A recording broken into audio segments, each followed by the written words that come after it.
بسم اللہ الرحمن الرحیم۔ قصہ سامری جادوگر کا۔ سامری کی پیدائش و پرورش۔ شاہی نجومی کی پیشگوئی نے تخت شاہی پر باجمان فرعون کے بدصورت چہرے کو مزید بیاں کر دیا تھا۔ درباری مصائب ہاتھ باندھے سر چکائے بادشاہ کے کسی خوفناک حکم کے منتظر تھے کہ اچانک پرہیبت دربار کے وحشت زدہ ماحول میں فرعون کی غضبناک آواز گونجی، بنی اسرائیل کے تمام نوزائیدہ اور پیدا ہونے والے لڑکوں کو ذبح کر دیا جائے، کوئی لڑکا زندہ باقی نہ بچے۔ حکم شاہی کی فوری تعمیل کے لیے درباریوں کی دوڑیں لگ گئیں۔ اسرائیلی بستیوں کے گلی کوچوں میں فرعونی سپاہی گھر گھر تلاشی کے دوران معصوم بچوں کو ذبح کرنے میں مصروف ہو گئے۔ یہی وہ وقت تھا کہ جب بنی اسرائیل کی بستی میں 2 بچے پیدا ہوئے۔ ان میں سے ایک کی ماں نے اللہ کے حکم پر اپنے لخت جگر کو ایک ٹوکری میں لٹا کر دریا کی موجوں کے حوالے کر دیا اور یوں وہ بچہ فرعون کے محل کے اندر پہنچ گیا۔ دوسرے بچے کی ماں نے فرعونی سپاہیوں کے ڈر سے بچے کو پہاڑ کے غار میں بند کر دیا۔ اس نے اتفاق دونوں بچوں کا نام موسیٰ تھا۔ فرعون کے محل میں پہنچنے والا بچہ موسیٰ بن عمران علیہ السلام تھا، جن کی پرورش محل کے عالی شان ماحول میں فرعون کے ہاتھوں میں ہوئی، جبکہ دوسرے بچے کا نام موسیٰ بن ظفر تھا۔ پہاڑ کے بند غار میں اس کی پرورش جبرائیل امین علیہ السلام نے کی۔ اللہ کے دشمن فرعون کی سرپرستی میں بڑھنے والا بچہ نبوت کے عظیم منصب پر فیض ہوا، جبکہ روح الامین حضرت جبرائیل علیہ السلام کے ہاتھوں پروان چڑھنے والا بچہ بدی کی علامت بن کر تاریخ میں برے الفاظ سے یاد کیا جانے لگا۔ سامری کون تھا؟ حضرت مولانا مفتی محمد شفیع رحمۃ اللہ علیہ تعریف فرماتے ہیں کہ مشہور یہ ہے کہ سامری کا نام موسیٰ بن ظفر تھا۔ ابن جریر رحمۃ اللہ علیہ نے حضرت عبداللہ بن عباس رضی اللہ عنہ سے روایت کیا ہے کہ سامری پیدا ہوا تو فرعون کی طرف سے تمام اسرائیلی لڑکوں کے قتل کے حکم پر عمل درآمد جاری تھا۔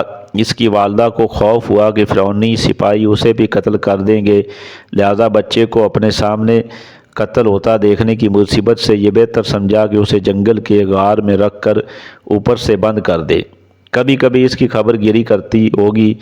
ادھر اللہ تعالیٰ نے جبرائیل امین علیہ السلام کو اس کی حفاظت اور غذا دینے پر مامور کر دیا کہ وہ اپنی ایک انگلی پر شہد، ایک پر مکھن، ایک پر دودھ لاتے اور اس بچے کو چٹا دیتے، یہاں تک کہ وہ غار ہی میں پل کر بڑا ہو گیا، اور اس کا انجام یہ ہوا کہ نہ صرف خود بلکہ بنی اسرائیل کو بھی کفر میں مبتلا کر دیا، پھر قہر الہی میں گرفتار ہوا۔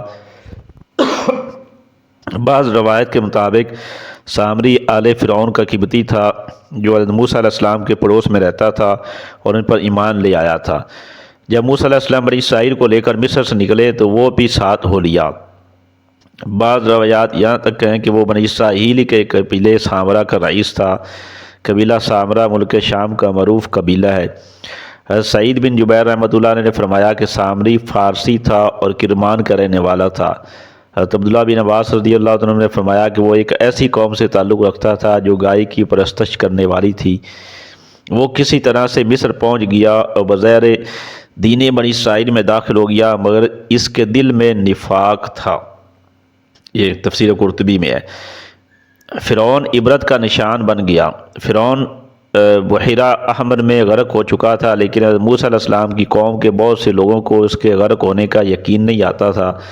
حضرت موسیٰ علیہ السلام نے دعا فرمائی اور اللہ تعالیٰ کے حکم سے دریا نے اس کی لاش کو بحر خشکی پر پھینک دیا۔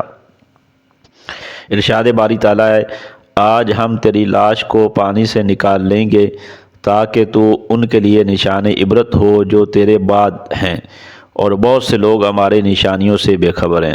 سورۃ یونس کی 92 نمبر آیت کا یہ ترجمہ ہے۔ حضرت موسیٰ علیہ السلام کو طور پر موسیٰ علیہ السلام فرعون کے غرق ہونے کے بعد بنی اسرائیل کے ساتھ بحیرہ احمر پار کر کے وادی سینا کی جانب چلے۔ اللہ نے بنی اسرائیل کی ہدایت و رہنمائی کے لیے حضرت موسیٰ علیہ السلام کو آسمانی کتاب دینے کا فیصلہ فرمایا اور انہیں 30 راتوں کے لیے کوہ طور پر بلایا، جنہیں مزید 10 راتوں کے اضافے کے ساتھ 40 راتیں کر دیا۔ حضرت موسیٰ علیہ السلام نے کوہ طور پر جانے سے پہلے اپنے بھائی حضرت ہارون علیہ السلام کو اپنا جانشین مقرر کر دیا تھا، وہ بھی اللہ کے نبی تھے۔ حضرت ہارون علیہ السلام بنی اسرائیل کو واعظ و نصیحت فرماتے رہتے تھے۔ ایک دن انہوں نے فرمایا کہ اے بنی اسرائیل، تم لوگ جب مصر سے نکلے تھے تو تمہارے پاس فرعونی قوم کا بہت سا زیور امانت اور عاریت کے طور پر محفوظ ہے، جبکہ تمہارے اپنے پاس بھی بہت سا زیور موجود ہے۔ قبطیوں کا سونا چاندی تم لوگوں پر حلال نہیں اور نہ ہی اسے واپس کیا جا سکتا ہے، چنانچہ میرا مشورہ ہے کہ اس حرام کے مال سے ہم سب کو جان چھڑوا لینی چاہیے۔ پھر انہوں نے ایک گہرا گڑھا کھودا اور سب کے زیورات اس گڑھے میں دفن کروا دیے۔ سامری نے بچھڑا تیار کر لیا۔ سامری جادوگر یہ سب کچھ دیکھ رہا تھا۔ چنانچہ جب رات کے آخری پہر قوم گہری نیند سو گئی تو وہ خاموشی سے اس جگہ پہنچا اور تمام زیورات اکٹھے کر کے اپنی جھولی میں لے آیا اور اسے پگھلا کر گائے کا ایک بچھڑا بنانے میں مصروف ہو گیا۔ سامری نے جبرائیل علیہ السلام کے گھوڑے کے سموں کے نیچے کی مٹی بھی یہاں شامل کر دی۔ یہ مٹی اس نے چپکے سے اس وقت لی تھی جب جبرائیل علیہ السلام بنی اسرائیل کو دریا پار کروا رہے تھے۔ بچھڑا جب تیار ہو گیا تو اس کی خاصیت یہ تھی کہ جب اس میں ہوا داخل کرتے تو یہ بیل کی آواز نکالتا۔ اس مصنوعی آواز سے سامری نے بنی اسرائیل کو گمراہ کیا اور بنی اسرائیل کی ایک بڑی تعداد سامری کے مکر و فریب کا شکار ہو گئی۔ اللہ تعالیٰ نے قرآن پاک میں فرمایا، پھر اس سامری نے اس کے لیے ایک بچھڑا بنا دیا، یعنی بچھڑے کا بت جس کی گائے کی طرح آواز بھی تھی۔ پھر کہنے لگا کہ یہی تمہارا معبود ہے اور موسیٰ علیہ السلام کا بھی، لیکن موسیٰ علیہ السلام بھول گیا۔ سورۃ طٰہٰ آیت نمبر 88 کا یہ ترجمہ ہے۔ سامری کے کہنے پر اسرائیلی بچڑے کو سجدہ کرنے لگے۔ ایسے میں حضرت ہارون علیہ السلام نے انہیں سمجھانے اور بچڑے کی عبادت سے روکنے کی بڑی کوشش کی، جیسا کہ قرآن مجید میں ہے۔ ترجمہ: اے میری قوم کے لوگوں، اس بچڑے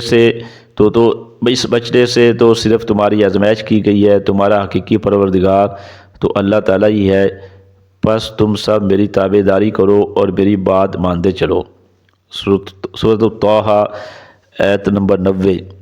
اسرائیلیوں کو سونے کا یہ گوشالہ اتنا اچھا لگا کہ ہارون علیہ السلام کے وعظ و نصیحت کی بھی کوئی پرواہ نہیں کی اور بچڑے کی تعظیم و عبادت چھوڑنے سے انکار کر دیا۔ انہوں نے جواب دیا، ترجمہ: ہم تو موسیٰ علیہ السلام کے واپس آنے تک اسی کے مجاور بنے بیٹھے رہیں گے۔ سورۃ طٰہٰ کی آیت نمبر 51 کا یہ ترجمہ ہے۔ سامری کے بچڑے کی پوجا۔ کوہ طور پر اللہ تعالیٰ نے موسیٰ علیہ السلام کو اطلاع دی کہ اے موسیٰ، سامری نے تیری قوم کو گمراہی میں ڈال دیا۔ ارشاد باری تعالیٰ ہے، ترجمہ: اے موسیٰ، ہم نے تیری قوم کو تیرے پیچھے آزمائش میں ڈال دیا اور انہیں سامری نے بہکا دیا۔ سورۃ طٰہٰ آیت نمبر 85۔ باری تعالیٰ نے جب موسیٰ علیہ السلام کو یہ اطلاع دی تو وہ سخت غم و غصے میں آ گئے، کیونکہ ان کی قوم نے ان سے وعدہ کیا تھا کہ ان کی کوہ طور سے واپسی تک وہ اللہ کی اطاعت و عبادت کرتے رہیں گے، لیکن نہ تو انہوں نے حضرت موسیٰ علیہ السلام کی واپسی کا انتظار کیا اور نہ ہی حضرت ہارون علیہ السلام کی بات مانی۔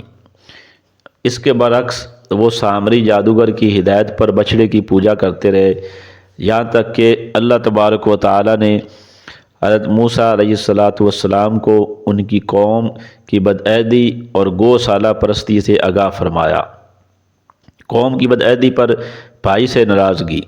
حضرت موسیٰ علیہ السلام جب تورات کی تختیاں لے کر کوہ طور سے واپس ہوئے تو دیکھا کہ قوم سامری کے بچڑے کی پرستش میں مصروف ہے۔ یہ دیکھ کر آپ کو سخت تکلیف پہنچی۔ فوراً تختیاں ایک طرف رکھیں اور اپنے بھائی کا سر پکڑ کر انہیں اپنی طرف گھسیٹنے لگے۔ حضرت ہارون علیہ السلام نے کہا، اے میرے ماں جائے، ان لوگوں نے مجھے بے حقیقت سمجھا اور قریب تھا کہ مجھے قتل کر ڈالتے، تو تم مجھ پر دشمنوں کو مت ہنساؤ۔ سورۃ اعراف کی آیت نمبر 150 کا یہ ترجمہ ہے۔ حضرت موسیٰ علیہ السلام نے اپنے بھائی سے فرمایا، اے ہارون، انہیں گمراہ ہوتا دیکھتے ہوئے تجھے کس چیز نے میرے پاس آنے سے روکے رکھا؟ کیا تو بھی نافرمان بن بیٹھا؟ سورۃ طٰہٰ آیت نمبر 92 اور 93 کا یہ ترجمہ ہے۔ اس وقت حضرت موسیٰ علیہ السلام نے نہایت غصے کی حالت میں اپنے بھائی کی داڑھی اور سر پکڑ کر جھنجھوڑا اور پوچھا، جس پر حضرت ہارون علیہ السلام نے انہیں اتنا سخت رویہ اپنانے سے روکا۔ ارشاد باری تعالیٰ ہے، ترجمہ: ہارون علیہ السلام نے کہا، اے میرے ماں جائے بھائی، میری داڑھی نہ پکڑ اور سر کے بال نہ کھینچ، مجھے تو صرف یہ خیال دامن گیر ہوا کہ کہیں آپ یہ نہ فرمائیں کہ تو نے بنی اسرائیل میں تفرقہ ڈال دیا اور میری بات کا انتظار نہ کیا۔ سورۃ طٰہٰ آیت نمبر 94۔ سامری سے سخت لہجے میں باز پرس بھائی ہارون علیہ السلام سے باز پرس کے بعد اب باری تھی سامری کی، جو سر چکائے قریب ہی کھڑا تھا۔ حضرت موسیٰ علیہ السلام سامری کی جانب متوجہ ہوئے اور سخت لہجے میں پوچھا، سامری تیرا کیا معاملہ ہے؟ تو نے قوم کو بت پرستی میں کیوں لگایا؟ اس نے جواب دیا، میں نے ایسی چیز دیکھی جو اوروں نے نہیں دیکھی، تو میں نے فرشتے کے نقش پا سے یعنی ان کے پیر کے نقش سے مٹی کی ایک مٹھی بھر لی، پھر اسے بچھڑے کے قالب میں ڈال دیا، اس طرح میرے دل نے اس بات کو میرے لیے اچھا سمجھا۔ سورۃ طٰہٰ آیت نمبر 95 اور 96 کا یہ ترجمہ ہے جو سامری نے کہا تھا۔ حضرت جبرائیل امین کو دیکھنے کے تعلق سے ایک روایت یہ ہے کہ جس وقت بنی اسرائیل دریا پار کر رہے تھے تو حضرت جبرائیل امین علیہ السلام ان کی مدد کے لیے اپنے گھوڑے پر سوار وہاں موجود تھے۔ دوسری روایت یہ ہے کہ دریا پار ہونے کے بعد حضرت موسیٰ علیہ السلام کو کوہ طور پر آنے کی دعوت دینے کے لیے حضرت جبرائیل امین علیہ السلام گھوڑے پر سوار ہو کر تشریف لائے۔ ایک روایت حضرت عبداللہ بن عباس رضی اللہ تعالیٰ عنہما بیان فرماتے ہیں کہ سامری کی پرورش خود حضرت جبرائیل امین علیہ السلام کے ذریعے ہوئی تھی، جس وقت اس کی ماں نے اسے غار میں بند کر دیا تھا۔ حضرت جبرائیل امین علیہ السلام روزانہ اسے غذا دینے آتے، وہ ان سے مانوس تھا اور انہیں پہچانتا تھا، جبکہ دوسرے لوگ انہیں نہیں پہچانتے تھے۔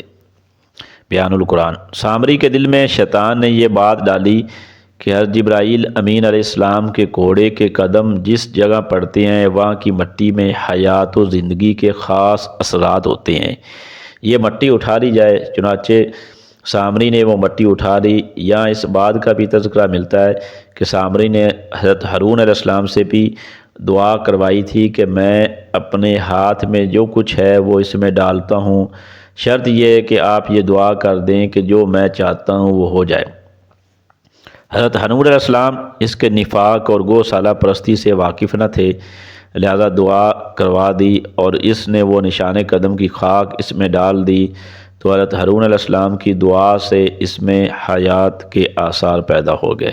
قصص الانبیاء مفتی محمد شفیع صفحہ 404 پہ یہ درج ہے۔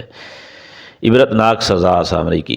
حضرت موسیٰ علیہ السلام نے سامری کے لیے جو سزا تجوید کی اسے قرآن کریم نے یوں بیان فرمایا ہے، ترجمہ: کہا، اچھا جا، دنیا کی زندگی میں تیری سزا یہی ہے کہ تو کہتا رہے کہ مجھے نہ چھونا، اور ایک اور بھی وعدہ تیرے ساتھ ہے جو تجھ سے ہرگز نہ ٹلے گا، اور اب تو اپنے اس معبود کو بھی دیکھ لینا جس کا تو اعتکاف کیے ہوئے تھا، ہم اسے جلا کر ریزہ ریزہ کر کے دریا میں اڑا دیں گے۔ سورۃ طٰہٰ آیت نمبر 97۔ اور پھر ایسا ہی ہوا، وہ ایسی خطرناک بیماری میں مبتلا ہو گیا کہ ساری عمر یہی کہتا رہا کہ مجھ سے دور رہو، مجھے نہ چھونا، اس لیے کہ اسے چھوتے ہی چھونے والا اور سامری دونوں شدید بخار میں مبتلا ہو جاتے تھے۔ اس لیے جب وہ کسی انسان کو دیکھتا تو فوراً چیخ اٹھتا اور لامساس پھر وہ انسانوں کی بستی سے نکل کر جنگل میں چلا گیا، جہاں اس نے جانوروں کے ساتھ حیوانوں کی طرح زندگی گزاری اور یوں عبرت کا نمونہ بنا رہا۔ گویا دنیا میں لوگوں کو گمراہ کرنے کے لیے جو شخص جتنا زیادہ مکر و فریب، جھوٹ، فراڈ اختیار کرے گا، دنیا اور آخرت میں اس کی سزا بھی اسی حساب سے شدید تر اور نہایت عبرتناک ہوگی۔ قصص ابن کثیر صفحہ 426۔